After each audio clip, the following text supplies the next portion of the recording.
नमस्कार दोस्तों। हमने पिछले पार्टों में डाल दिया है तुगलक वंश और तुगलक वंश के पश्चात आता है शहीद वंश। और शहीद वंश का कार्यकाल है दोस्तों 1414 से लेकर 1451 तक। दोस्तों 1414 से शुरू होता है और 1451 में समाप्त हो जाता है। दोस्तों इस शहीद वंश का संस्थापक था खिजर का।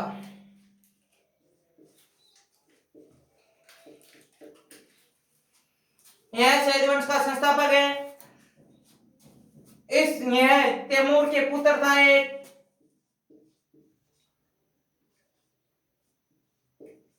तैमूर का पुत्र था शाहरुख और शाहरुख के पास में कर भेजता था। दोस्तों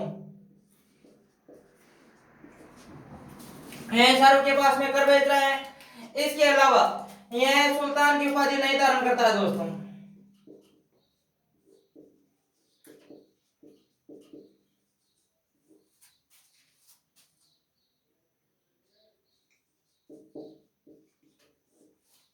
सुल्तान की उपाधि धारण नहीं करता है। दोस्तों इसने एक उपाधि धारण की थी, रैयत ए आला।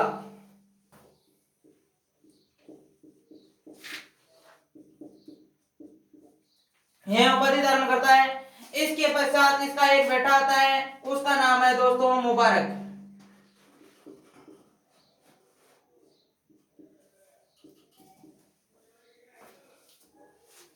क्या नाम है? मुबारक। शहीद वंश का संस्थापक है खिजर का एक पुत्र है, उसका नाम है मुबारक। दोस्तों इसका कार्यकाल है दोस्तों 1421 से शुरू होता है। 1421 से शुरू हुआ है मुबारक शाह, जिसका कार्यकाल 1421 से शुरू होता है और 1434 तक चलता है। दोस्तों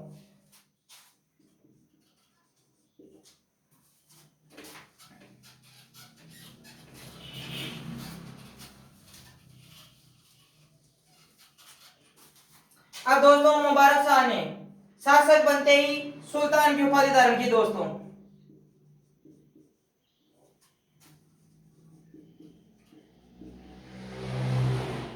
सुल्तान की उपाधि धारण करता है। इसका एक दरबारी था, उसका नाम था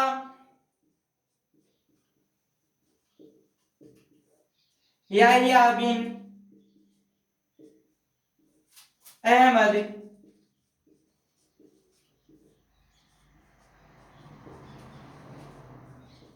सरहिंद। क्या नाम है? याहिया बिन अहमद सरहिंदी। इसने एक किताब की रचना की है, उस किताब का नाम है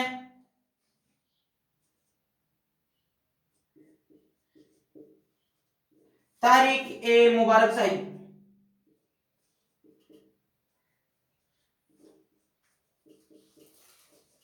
तारीख ए मुबारक शाही। मुबारक शाह ने यमुना नदी के किनारे एक नगर का निर्माण करवाया था, उस नगर का नाम है दोस्तों मुबारकाबाद।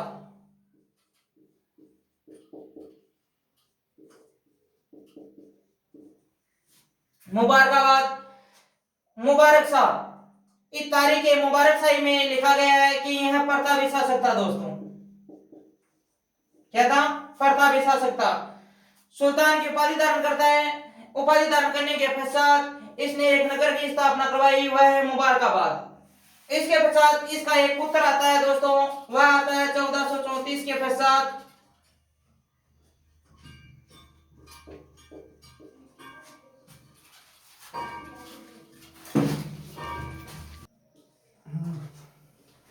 अगला शासक है मोहम्मद शाह।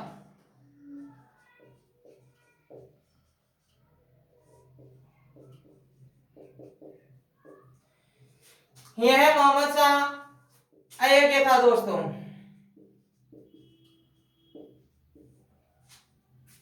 बिल्कुल अयोग्य था, नहीं तो शासनकाल इसका ज्यादा चर्चित रहा है। इसका एक दरबारी था, उसको इसने खान ए जहां की उपाधि दी थी।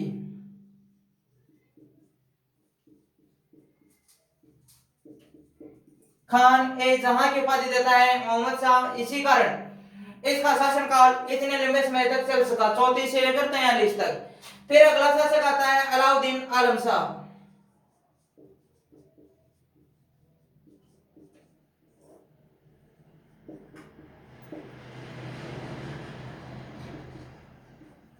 इसका शासनकाल आता है दोस्तों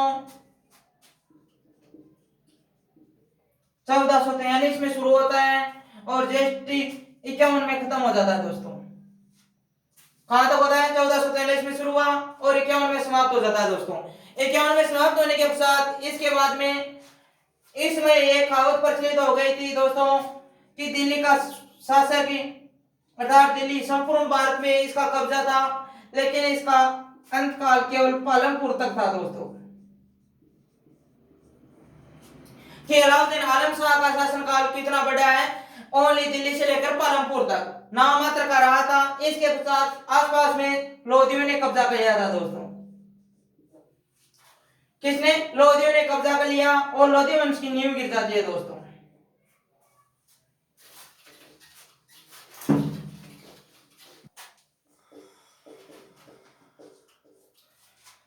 अगला आता है दोस्तों लोधी वंश। और लोधी वंश का शासनकाल है दोस्तों 1451 से लेकर 1526 तक दोस्तों। यह शासक बनता है, इसका प्रमुख शासक था, उसका नाम था दोस्तों बहलोल लोधी।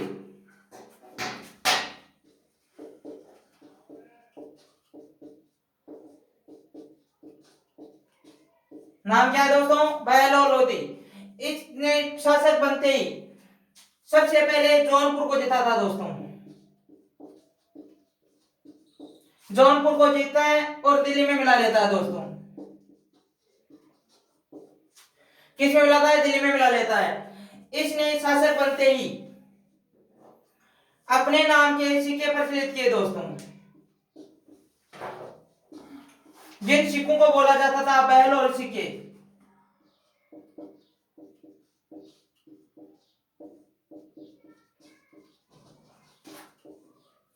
क्या बोला जाता था? बहलोल सिक्के।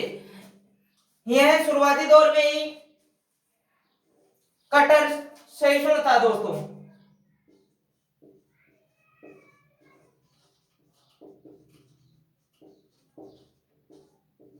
कट्टर मुस्लिम था।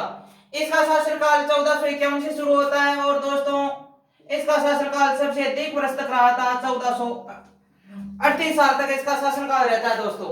अब 51 में 38 जोड़ दो, कितना रहा? 1489 तक इसका शासनकाल रहा दोस्तों। इसके पश्चात इसका पुत्र आता है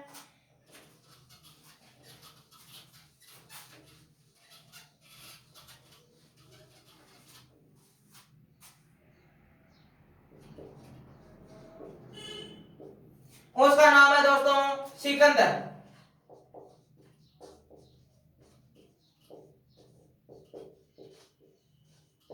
क्या नाम है? सिकंदर लोधी। 1489 में शासक बना। शासक बनने के बाद में इसने शुरुआती दौर में ही एक हमारे राजस्थान के आसपास में एक रियासत का निर्माण करवाया था और उसका निर्माण करवाया था दोस्तों 1504 में। कब करवाया दोस्तों? 1504 में एक रियासत का निर्माण करवाता है।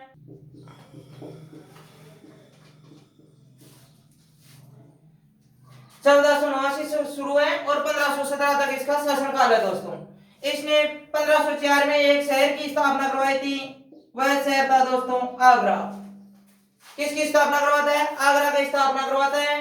आगरा की स्थापना करवाने के पश्चात 1506 में इसको राजधानी बनाता है दोस्तों।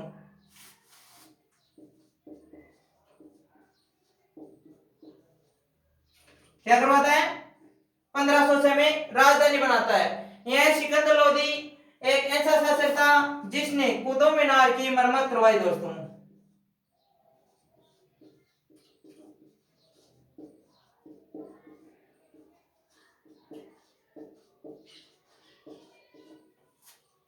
यह कुतुब मीनार की मरम्मत करवाता है। इसके अलावा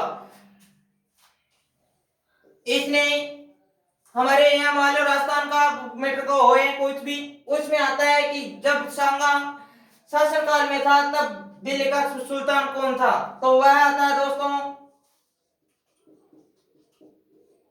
सिकंदर लोधी। कौन आता है? सिकंदर लोधी। और सिकंदर लोधी की जो मृत्यु होती है तो इसका एक बेटा है, उस बेटा का नाम है दोस्तों इब्राहिम लोधी।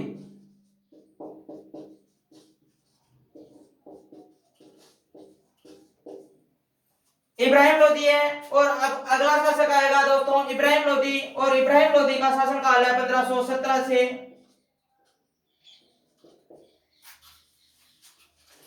1526 तक दोस्तों। कहां तक है? 1526 तक।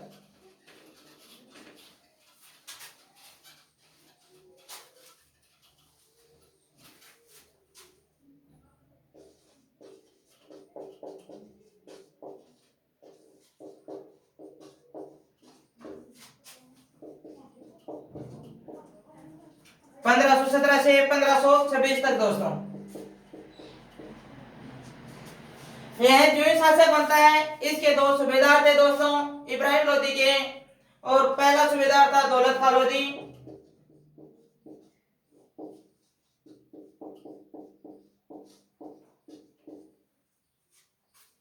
दौलत खां लोदी, और इसी का इसका ज्यादातर था पंजाब क्षेत्र।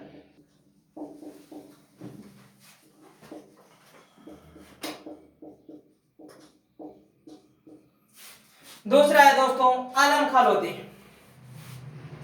यह दोनों व्यक्ति आपसी में चर्चा कर रहे हैं और संपूर्ण भारत पर अपनी सत्ता लाना चाहते हैं दोस्तों। यह दोनों है दोस्त, और दोस्त होकर यह सोच रहे हैं कि किसी भी हाल में हम भारत की सत्ता प्राप्त कर लें। यह दोनों योजना बना रहे हैं। इस समय दौलत खां लोदी पंजाब क्षेत्र था, और पंजाब क्षेत्र दोस्तों वह था जम्मू कश्मीर वाला प्रांत, अर्थात जेके। कौन सा है दोस्तों? जम्मू कश्मीर वाला प्रांत। यहां पर दो किले थे, बेरा और बाजोर। बेरा और बाजोर, इस इन किलों पर ही एक जाति थी, उनको बोलते थे दोस्तों सिद्धि। यह सिद्धि जनजाति चोरी करने में इतनी माहिर थी कि शाम को दिन में सोती और रात को चोरी करती, फिर आकर वापस आ जाती दिन में अपने इलाके में, अर्थात वापस आ जाते हैं बेरा और बाजोर इलाके में। इसी समय यह दोनों सोच रहे हैं, लेकिन उधर जम्मू कश्मीर अर्थात बेरा और बाजोर के आसपास का इलाका था जो अफगानिस्तान वाला मैटर था। कौन सा? अफगानिस्तान अर्थात काबुल। इसका शासक था दोस्तों बाबर। यह सिद्धि जनजाति परेशान कर रही है उन क्षेत्रों वाले लोगों को, इस कारण यह सूचना करते हैं बाबर के पास में, और बाबर आक्रमण करता है भारत एक इसके बेरा किले पर। पहली बार आक्रमण होता है 1519 में दोस्तों। कब होता है? 1519 में। और वैसे देखा जाए फिर होता है बाजोर किले पर। बाजोर किले पर आक्रमण करने के पश्चात यह अपनी सत्ता नहीं जमाता है और वापस चला जाता है। कुल मिलाकर 4 बार आक्रमण किए थे 1524 तक। कितनी बार आक्रमण करता है? 4 बार आक्रमण करता है। 19 से शुरू हुआ और 24 तक होता है। अब बाबर के भी दिल में ख्याल आने लग गया है कि मैं सपने में ले रहा था भारत पर विजय प्राप्त करने के लिए। तभी यह लोग दोनों मिलकर सूचना करते हैं बाबर के पास में कि हे बाबर, तो किसी भी हाल में हमारा सहयोग कर दें और हम तुम्हें इजाजत देंगे कि संपूर्ण दिल्ली को तुम चाहे जितने दिन तक लूट सकते हो। तो यह दोनों सूचना करते हैं। यह सूचना जो है कि तो ही बाबर इनको पूछता है कि क्या उसकी सैनिक विधि कितनी है, कितनी सेना है। इस कारण वह मना कर देता है। कौन मना कर देता है? बाबर मना कर देता है। और इसकी सेना थी इब्राहिम लोदी की 5 लाख दोस्तों। जिस कारण यह दोनों मिलकर नाम लेते हैं राणा सांगा का, मेवाड़ रियासत का। मेवाड़ रियासत का जो ही नाम लिया तो ही बाबर संपर्क करता है सांगा से, और सांगा भी हमल कर लेता है कि मैं आ जाऊंगा, किसी भी हाल में नहीं रुकूंगा। फिर होता है एक युद्ध अलग से ही, जो होता है पानीपत का युद्ध। पानीपत का प्रथम युद्ध हुआ था दोस्तों 21 अप्रैल 1526 को दोस्तों। यह पानीपत का युद्ध हरियाणा क्षेत्र में लड़ा गया था दोस्तों।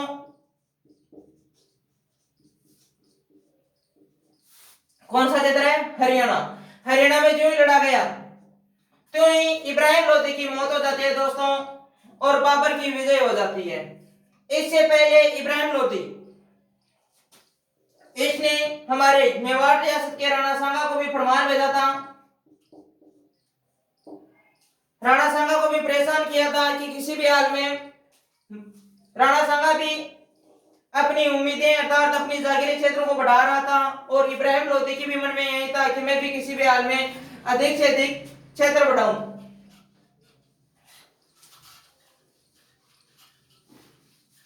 अधिक से अधिक क्षेत्र बढ़ाने की कोशिश कर रहा है इधर सांगा और इधर इब्राहिम लोदी। इधर ही राणा सांगा ने मालवा वाला क्षेत्र जीता था। जो ही मालवा को जीता त्यों ही इब्राहिम लोदी आक्रमण कर देता है 1517 में दोस्तों। शासक बना ही था उसी समय आक्रमण कर देता है और उस आक्रमण को बोलते हैं खातौली का युद्ध।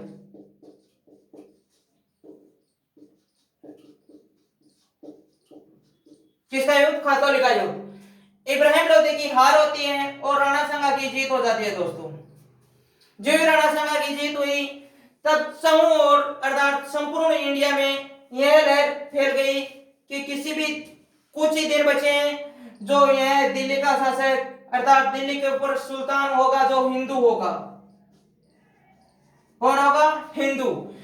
अब चल रहे हैं हमारे अफगानी। यह लोग थे अफगान के। इतने दिन मुस्लिम शासन कर रहे हैं। अब कुछ ही दिनों के अंदर हमारे राणा सांगा अर्थात राणा सांगा नहीं होगा तो इसका कोई बेटा अर्थात इनमें से कोई शासक बनेगा। फिर कुछ ही दिनों के पश्चात इब्राहिम लोदी परेशान होता है कि मैं संपूर्ण भारत का शासक एक छोटे से राणा सांगा अर्थात मेवाड़ रियासत का शासक से हार कर आ गया हूं। तो फिर आक्रमण करता है दोस्तों 1518 में। अगले ही साल आक्रमण कर देता है और उसको नाम बोलते हैं बाडी का युद्ध।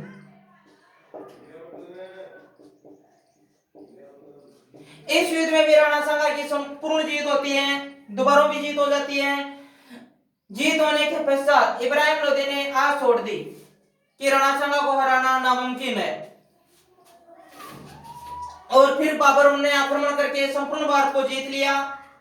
जीतने के पश्चात अब टकलेगा राणा सांगा और बाबर। अब दोस्तों यह मुगल वंश है। यह मुगल वंश हमने पिछले पार्टों में डाल दिया गया है। शुरुआती दौर मुगलों से थी। इसके पश्चात हमने लोधी वंश अर्थात दिल्ली सल्तनत संपूर्ण कर लिया है। इसके आगे हम अगला पार्ट शुरू करेंगे। अब दोस्तों आपसे कुछ रिक्वेस्ट है कि हमारे चैनल को ज्यादा से ज्यादा शेयर करें तथा सब्सक्राइब करें। धन्यवाद दोस्तों।